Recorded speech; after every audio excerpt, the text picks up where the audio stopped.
There is nothing so terrible to describe, or suffering, or heaven-sent affliction, that human nature may not have to bear the burden of it. The blessed Tantalus, and I am not now taunting him with his misfortunes, Tantalus, the reputed son of Zeus, flies in the air, quailing at the rock which looms above his head, paying this penalty, they say, for the shameful weakness he displayed in failing to keep a bridle on his lips, when admitted by gods, though he was a man, to share the honors of their feasts like one of them. He begot Pelops, the father of Atreus, for whom the goddess, when she had carded her wool, spun a web of strife, to make war with his own brother Thyestes. But why need I retrace that hideous tale?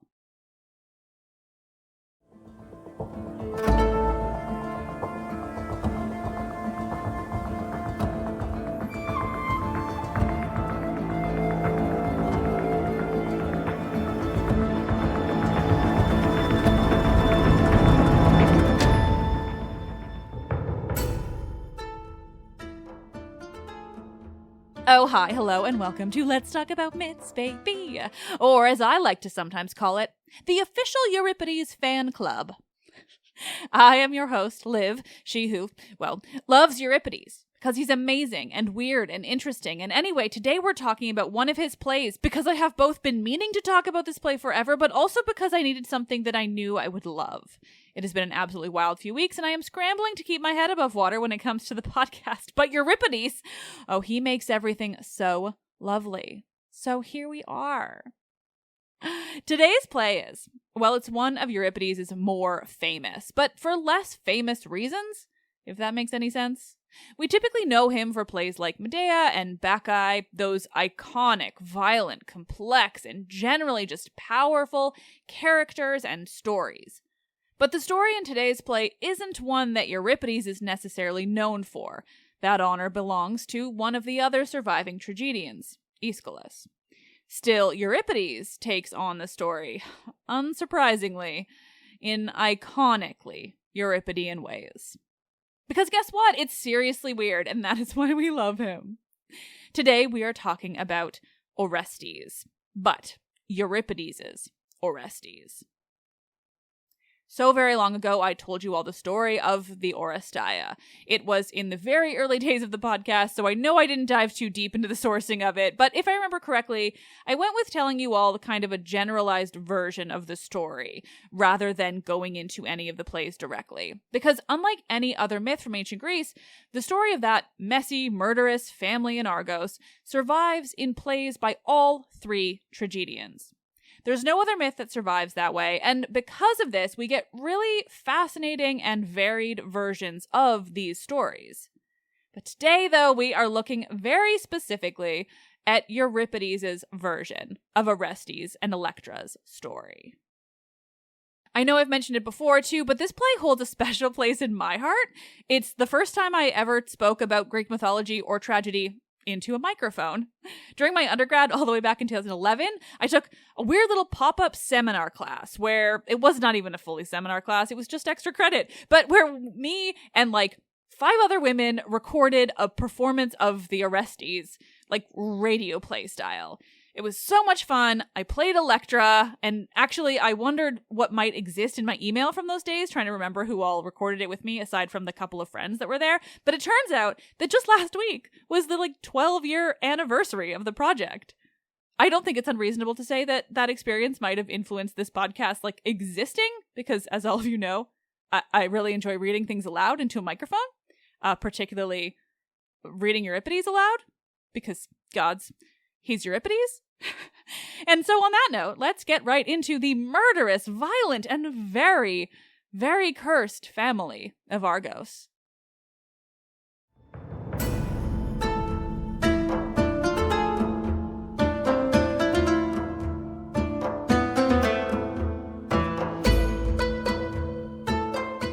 This is episode 205. Beware the wrath of the Furies, screaming for blood. Euripides Orestes.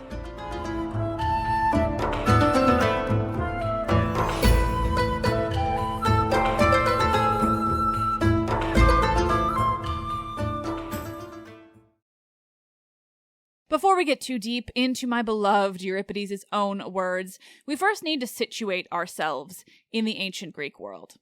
This play begins in medias res, to unfortunately use a Latin term, right in the middle of things, the middle of the action. And oh, has there been a lot of action in the city of Argos. To make things easier on you all, in case you want to remind yourselves of the wide world of the Trojan War and its aftermath, I have linked to a Spotify playlist that features all of those episodes. But in the meantime, a quick recap. And fortunately, our girl Electra is actually here to give us this recap. Electra is the daughter of Agamemnon and Clytemnestra, the sister of Iphigenia, Chrysothemis, and Orestes himself. Iphigenia, you might remember, was murdered by her father in order to bring good winds to his ships bound for Troy. And this didn't please his wife all that much. They're all from a very, very cursed family, and it shows. With all of that said, let's let Electra remind us all what else has happened. The play opens with a monologue of hers. I read the first lines at the top of the episode, that sort of introduction to Tantalus. And for all this play is called the Orestes, Electra is really at its heart.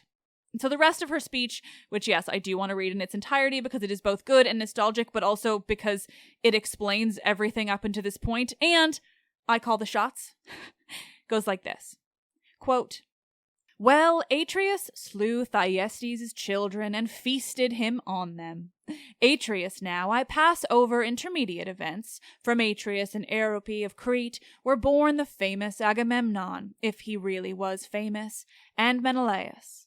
Now Menelaus married Helen, the god's abhorrence, while Lord Agamemnon married Clytemnestra, notorious in Hellas. And we 3 daughters were born, Chrysothemis, Iphigenia, and myself, Electra, also a son, Orestes, all from that accursed mother who slew her husband after snaring him in an inextricable robe.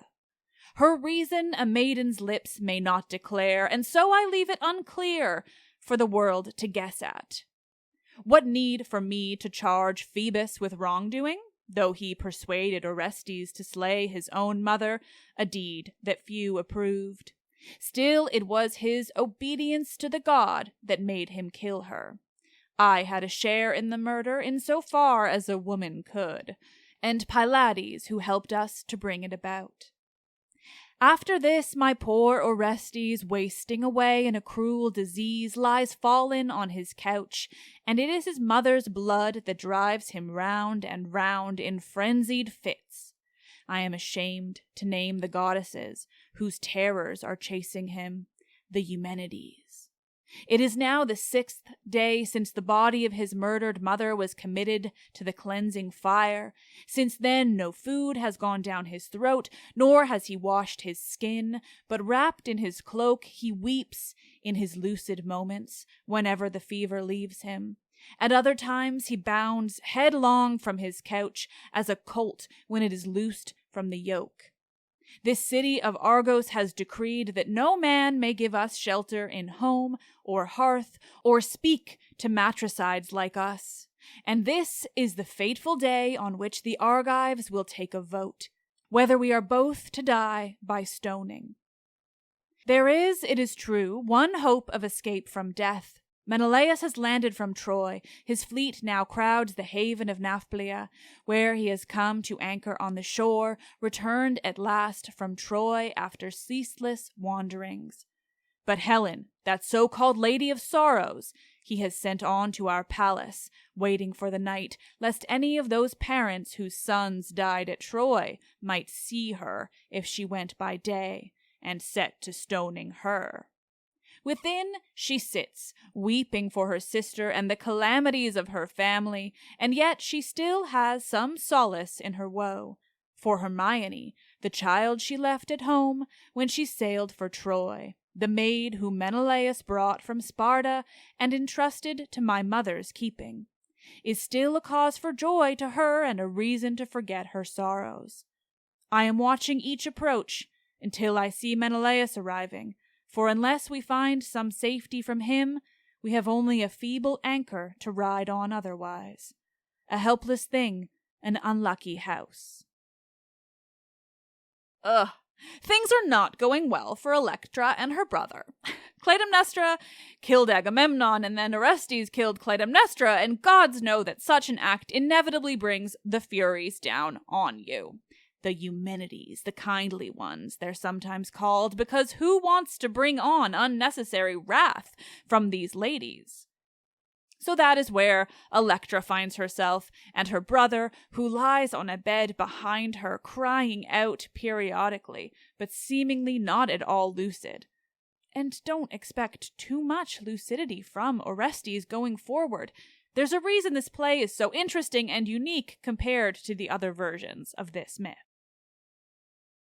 And as if it is not interesting enough that this play entitled Orestes about the aftermath of Orestes' very famous murder of his mother, Clytemnestra, begins with a monologue from Electra about how mentally unwell her brother is, how he's lost to his trauma, to the Furies themselves, the second person to speak on stage is not Orestes, but Helen. Menelaus is there in Argos, and Helen and their daughter Hermione. They're not on stage just now, just Helen, but they're in Argos. Hermione has been there for some time, entrusted to Clytemnestra in this version, and while Helen is Clytemnestra's sister, the one who's just been recently murdered, it's Menelaus, being brother to Agamemnon, who Clytemnestra killed only a short while ago, that Electra and Orestes are counting on for help. Helen arrives now and asks Electra how they're doing, how they're holding up. She comments on her sister's death, ascribing it both to Orestes and to Apollo himself, but she doesn't blame Electra. And she explains she hadn't even seen her sister since before the war, since before she went to Troy, quote, crazed by a god. Electra is blunt in her reply to Helen. We're not doing well, if that isn't obvious. She makes note that by comparison, Helen is a happy woman, there with her husband and her daughter, and that, quote, well, let's say you've got us on a bad day. Have I mentioned lately what a joy Anne Carson's translations are? Her Electra is sarcastic, and I am here for it. Helen has a favor to ask of Electra, but before she asks it, she makes a point of saying that she pities both Orestes and Clytemnestra, which is interesting. She, like in the Helen itself, is a good woman. Euripides seems intent on making her pious and good. She won't even blame her nephew for killing her own sister. She understands that there was more to it, and pities him for having to go through it too. But then, the favor. She wants Electra to go to Clytemnestra's grave to bring offerings on her behalf. Isn't that for you to do yourself? Electra replies. But Helen explains that she doesn't want to be seen in public. It doesn't ever do her any good.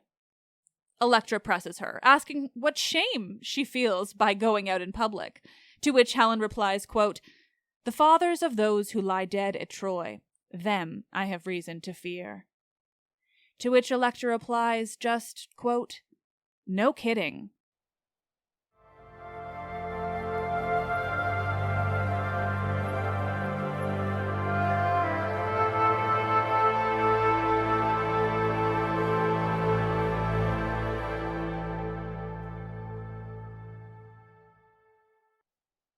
In the end, Electra refuses to do as Helen asked, refuses to go to her mother's grave. She had a hand in killing her, after all, and has no desire to see it nor be seen at it. She recommends that Helen send her own daughter, Hermione, to the grave instead. And so Helen gives her daughter some instructions, brief rituals to perform and things to leave behind as offerings, before asking Hermione to ask Clytemnestra to think kindly of her sister and of Menelaus of Hermione. With that, Electra is left alone on the stage once more. That is, with Orestes still behind her, unconscious. Of course, that alone is an assumption based on the translator in addition, because as you all have been told so many times, we don't know anything about how these plays were staged. But having Orestes lying on the stage this entire time, not speaking for another little while, but there as the titular character, writhing in agony, certainly adds something to the performance. Electra's reaction once Helen is gone is just, it's great. Quote, "Helen, what a masterpiece. How is it some people manage to come out on top every time? Did you see how she'd trimmed just the very tips of her hair not to spoil her beauty? Same old Helen. May the gods hate you." She goes on, exclaiming that Helen has wrecked a generation of Greeks with her actions. Electra, it seems, is not one of the people willing to forgive Helen for what was done in her name. The reference to cutting her hair, too, is a note about the traditions around this, like around mourning. Helen has done the absolute bare minimum when it comes to showing her respect for her dead sister, because doing anything more would have affected her appearance. And, as Electra says, Helen can't have herself looking anything less than stunning. The chorus is here now, or maybe they've been here the entire time, but now Electra addresses them. She's worried that she or one of the chorus of women of Argos will wake Orestes now that he's finally sleeping rather than thrashing and screaming and running around like he's not entirely himself. Together, though, they all speak of Orestes quietly. The chorus asks how he's doing, and Electra tells them he's breathing, but there's little else that's positive. He's moaning and groaning all day. He's at the mercy of the gods. The chorus says, quote, "Poor victim of acts sent by God." To which Electra replies, quote, "Wrong were the acts, wrong was the god, but if you murder your mother, what are the odds?" And then Orestes is moving, the chorus tells us, except no, now that they look closer, maybe he isn't. He's still sleeping soundly, and Electra intends to keep it that way. Electra's lines in this Carson translation, they're too good. So, quote, "O Lady Night, you who give sleep to mortals when they are broken by toil, come from the dark, come on your wings, for we are a substance beginning to spoil." A substance beginning to spoil. Ugh. But it's the talk about the gods that's so insightful here. The chorus blamed the gods for what Orestes did. Electra said the same. And later she's more explicit. Quote, "Apollo made us sacrificial victims in his murder exchange of father for mother." The gods are rarely the good guys in Greek myth or plays, but they're very explicitly the bad guys here. The chorus calls it justice on the one hand, and Electra counters with, quote, "Evil on the other. Mother, as you killed, so you die, but you've ruined us all. You at least went off to be among the dead. I live on here as corpse beside Orestes' bed. Nights and tears and groaning, nothing else is mine. No marriage, no house, no children, just time." If you're wondering who the tragic character is in this play called Orestes, the argument could be made that it's actually Electra. But then, finally, Orestes wakes up.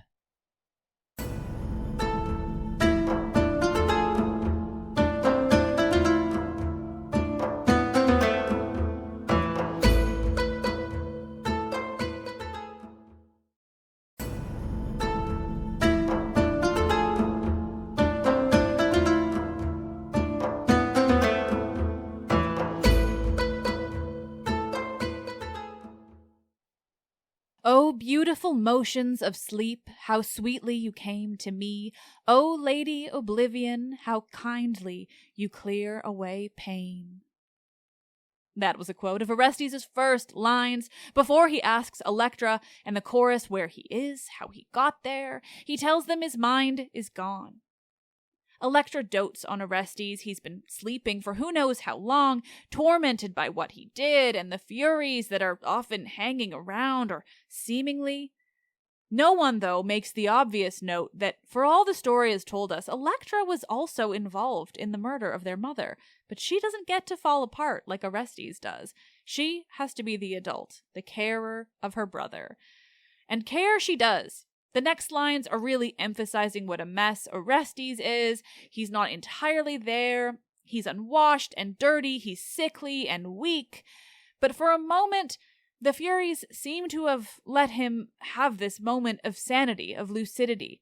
So Electra uses it to tell him that Menelaus, their uncle, has arrived with Helen. Helen. Orestes comments that it would have been better if Menelaus had come back alone, to which Electra says that the entire family of women is trouble. Her brother, though, very kindly tells her that she can make up her mind to be different than her mother and her aunt. Before the Furies return to him. Though the audience sees nothing, his eyes glaze over, and suddenly he's speaking as if the Furies themselves are upon him. Quote, "Oh, mother, I beg you, don't send the snakes. Don't send the bloody-faced women down on me. They are here." Electra tries to comfort him, to calm him, tells him that there is nothing there. The Furies aren't before him, even if he thinks he can see them. But he keeps calling to them. And gods, the lines about the Furies are too good, so I'm going to give you another. Quote, "Apollo, here they come like killer dogs, goddesses hot with the glow of hell." Orestes goes in and out of lucidity. He has his first long speech now, and it's half a speech of madness, where he believes he's surrounded by the Furies. He's asking for a bow. He's hearing arrows whiz around him. He's threatening to kill the Furies. He's blaming Apollo for everything. It was Apollo who gave the order, whose oracle foretold the act. And then he's suddenly himself again, or as much as he can be, and he's asking where he is again, how he got out of bed. He describes the experience, quote, "Now again I see calm water. The storm sinks away." His mind is a storm, and it surges and then falls back, forcing him to go with the waves, pulling him wherever the fury-driven madness wants to take him. And this is the Orestes that we will get from most of the play, one that is sometimes there and sometimes in a world of his own, tormented by the most terrifying of all Greek mythological beings, those whose entire purpose is to just terrify and torment, punish the worst of human crimes. When he's truly with his sister, though, Orestes is a good brother. He doesn't want Electra to feel the guilt of their mother's death, reminding her that while she approved of it, he's the one who killed Clytemnestra at Apollo's urging. He comforts her, expresses how he doesn't want to be a burden to her in his current state. Quote, "No doubt we are in a bad situation, but if you give me comfort when I get hopeless, I'll do the same for you." With kind words back to her brother, and at his urging, Electra goes inside the house to get some rest, leaving Orestes alone on the stage with the chorus. The chorus who just screams, "Aye, aye!" Quote, "Oh, racing, raging goddesses, you dance a dance that is no dance, screaming down the sky in search of justice, blowing down the sky in search of blood." The chorus goes on. They're calling out the gods, trying to help Orestes to keep back the Furies, and they too call out Apollo for his role in all of this. Quote, "Alas for the deeds you did, boy. Alas for the ruin you meet, all because Apollo barked out an oracle from his legendary Delphic seat." The chorus continues to sing of Orestes and of his fate, how tied he is to the gods, how tied his entire family is. Quote, "Good fortune does not last for men. Some god flips up the sail and blasts the boat against a ruined reef. Still we celebrate the house of god-born Tantalus. What else could possibly make sense to us?" The way this play continues to bemoan the actions of the gods is just so impactful. It says a lot that Euripides was this willing to blame the gods for all of this family's misfortunes, for Orestes' murder of his own mother. The gods here are the enemy more than any other character of the play, and that in itself is just very Euripidean, this willingness to blame the gods outwardly, to vilify them so openly and brazenly.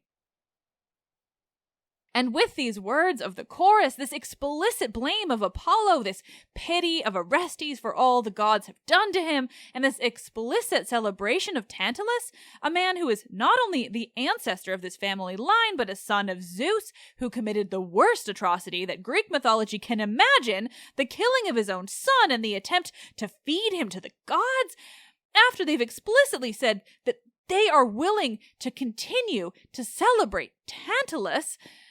Then Menelaus, another in this cursed line, Orestes' uncle, joins the stage.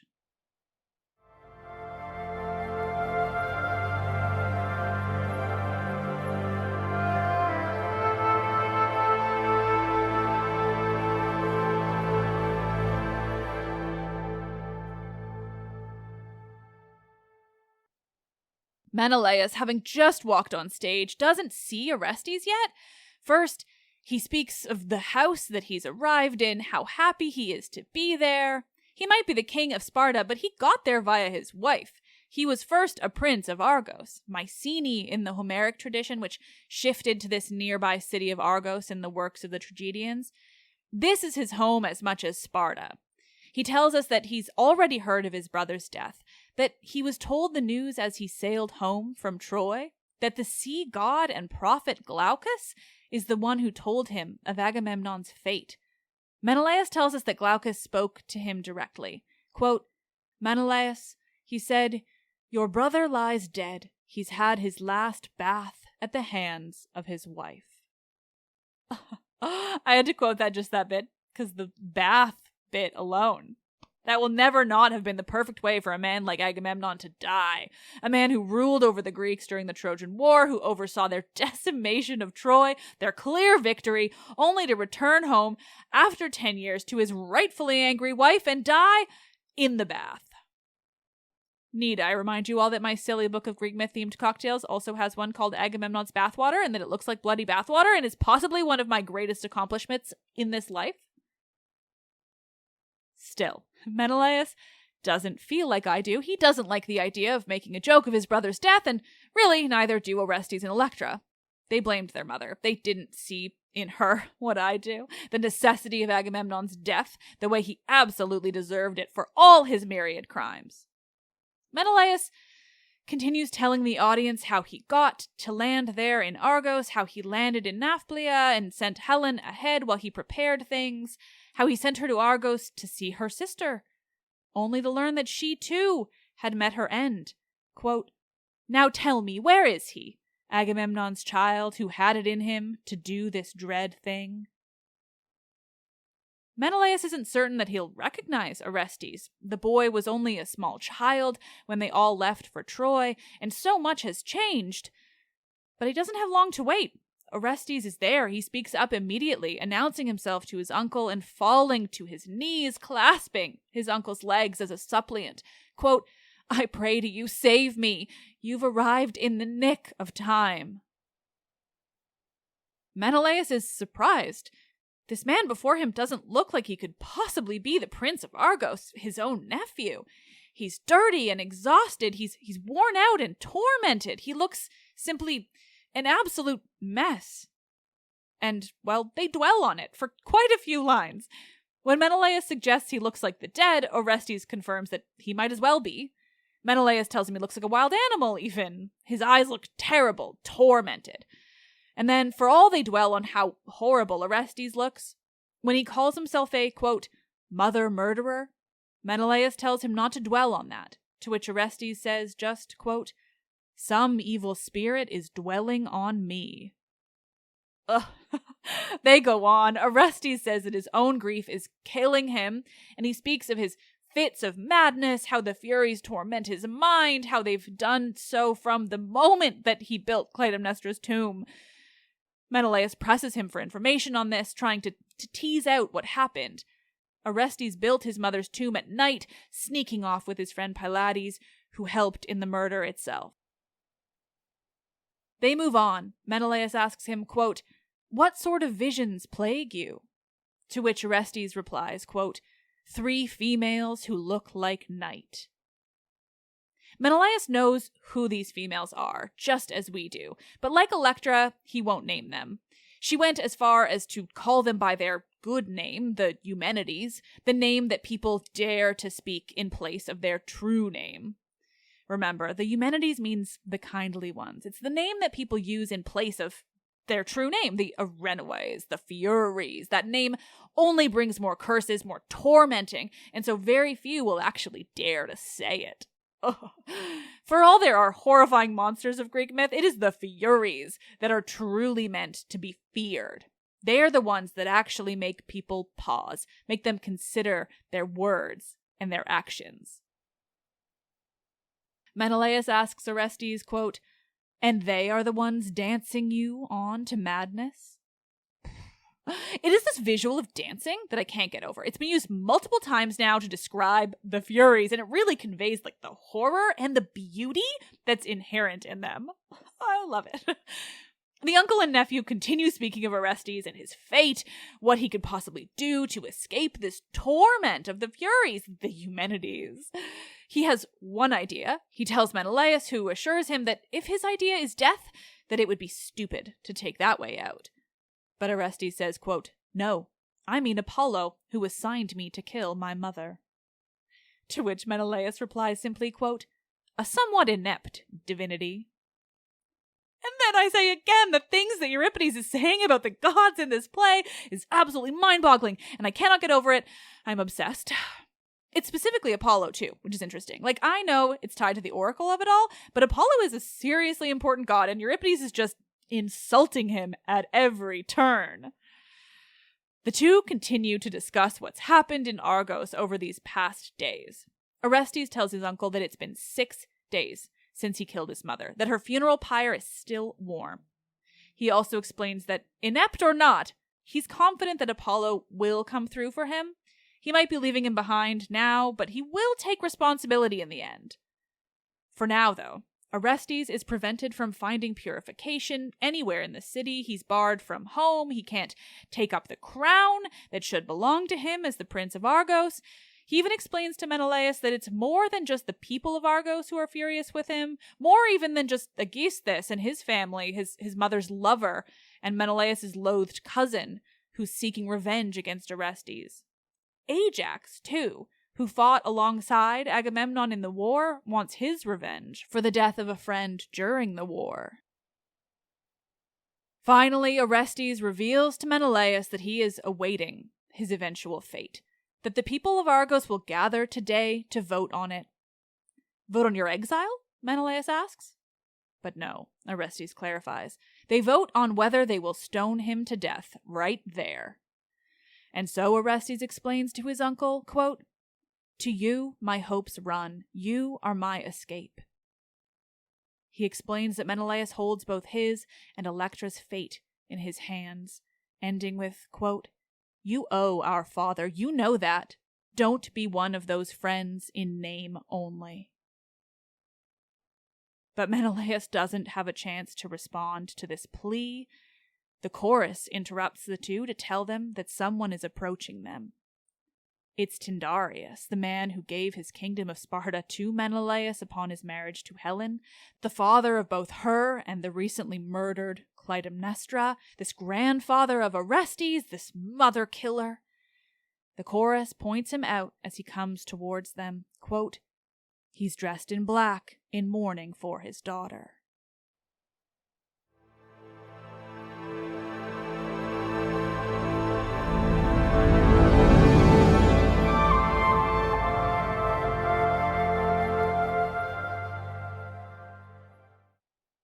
Oh, nerds, nerds, nerds. Can Euripides do wrong?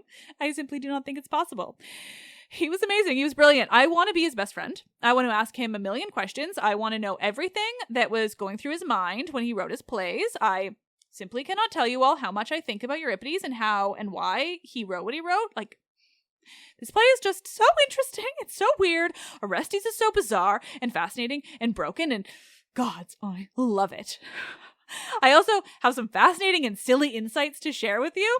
So we're not done yet, let alone the fact that we're only a third way through this play, but for now. The shorter quotes I've referenced from this play, those that are just like a few lines and sound more modern and accessible, those are all the wondrous work of Anne Carson, whose translations of Euripides are just, they're just so fucking good. But the longer bits, though, basically just Electra's opening monologue that I read, those are an older, out of copyright translation by Coleridge. Everything is listed and linked in the episode's description, though. But fortunately for us, Carson also gives us some really great insights in her introduction to this play, and I just want to talk about some of it. First, she has this brilliant thing to say about how we see Orestes, both as readers and viewers, audience of this play. Quote, "To see Orestes flounder about in decisions and actions as the story proceeds is like watching someone twitch in his sleep and let out the occasional scream. He is present but opaque to us, driven by a dream of his own life that is nightmarishly clear to him on the inside, but which he never communicates to us. We see flashes of his reasoning lit up by this or that crisis, but we get no sense of the plan of his mind." Ugh. Yes, so interesting. Carson's insight into Orestes as a character and like what exactly Euripides wanted to do with this play is absolutely fascinating. She points out that in order for the play to be a quote-unquote legitimate tragedy, Euripides had to ensure that he stuck to the myth itself, that Orestes kills his mother. And in the same breath, he also had to keep to the 3-actor rule of Greek tragedy. That is, there are only ever 3 speaking actors on stage at any given time. And in fact, only 3 speaking actors total, aside from the chorus. They swap around roles, they trade, they play multiple parts, but only 3 can be on the stage at any given time. And she says, quote, "Yet we sense in all of Euripides' playwriting a mind out of patience with this straitjacket of fixed truths and predictable procedures. He has revolutionary instincts. He wants to shatter and shock. He goes about it subversively." You just know I'm here for anyone who wants to talk about how unique Euripides was in this way. But this is generally just interesting within itself, and I think it says a lot about this particular play. Like, it is both very traditional myth covered by all 3 tragedians, and who knows how many other lost tragedians too, but Euripides makes it seriously unique still, and seriously Euripides. It is also the last play that he performed in Athens during his lifetime. And I think that says something too, and we'll talk about that more next week. But for a bit of fun, history also gives us just this hilarious anecdote when it comes to this play. So according to scholia of this play, that is like ancient writers talking about the play in its historical context, like back then, there was one very memorable performance of the Orestes. Not for anything that Euripides wrote, though it was brilliant, of course, but instead for a line that was misspoken by the actor that was playing Orestes. It's a line that I quoted to you already, which is why I'm telling you this now. Carson's translation is, quote, "Now again I see calm water. The storm sinks away." It's when Orestes is coming back to himself. The scholia, which I've linked to in the episode's description, translates it more simply as, quote, "After the storm I see again a calm sea." But see, the ancient Greek word that's used here to describe the calmness of the sea has the same spelling but different accents and therefore different pronunciation of a different ancient Greek word. So this actor at this one performance, his name was Hegelochus, he used the wrong word in his performance as Orestes. And in using the wrong pronunciation, rather, or like it's, you know, they look the same on the page, but they're 2 different words pronounced 2 different ways. And so in using the wrong one, instead of saying, "I see again a calm sea," he accidentally said, "I see again a weasel." A weasel. It's funnier. Anyway, this is why we love the ancient world, because someone thought that this was such a travesty, like this actor had so ruined this Euripidean line that they wrote it down for us to know today. The actor that accidentally saw a weasel instead of a calm sea. I love the ancient world so much. And with that, let's leave it with a 5-star review from one of you lovely listeners, as always, because they make my fucking day. This one's a little long, but I tried to cut it, but it was too fun, so we're reading it all. It comes from a user called Daniel Luke Murphy from the States. My favorite podcast. I've been exploring the ancient world for several years now, reading and listening to just about everything I can find. This podcast has really stuck with me, I think because Liv shares my same enthusiasm and endless fascination with all things ancient Greek. I appreciate her humor and her willingness to bring in guests to explore topics more in depth. The podcast features some series on special topics that allow her to get into some serious detail. I especially appreciate these because they're always entertaining and I learn new facts and new perspectives. A recent series didn't go as she expected due to a particularly problematic piece of ancient literature, but Liv didn't back down and instead turned it into one of her best episodes yet, steering right into the controversy in an amazing conversation episode with Julie Levy. Oh, and since I'm apparently writing a long review, I'll just add that her opinions are spot on. Greek mythology just is more interesting than Roman, and Cadmus and Harmonia are the most fascinating mythological characters you've never heard of. Thank you. I appreciate all of that. I particularly appreciate the kind words about my Thesmophoria Zeusai episodes. I really appreciate it. And also, Cadmus and Harmonia are the best. Gods. Let's Talk About Myths, Baby is written and produced by me, Liv Albert. Michaela Smith is the Hermes to my Olympians, and she handles so many podcast-related things. God, just everything. YouTube and promotional stuff and research and videos and I don't know, everything. She's the best.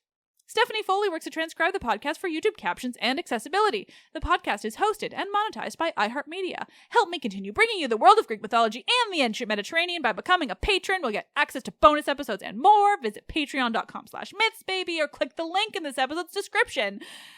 I am Liv and I love Euripides so much.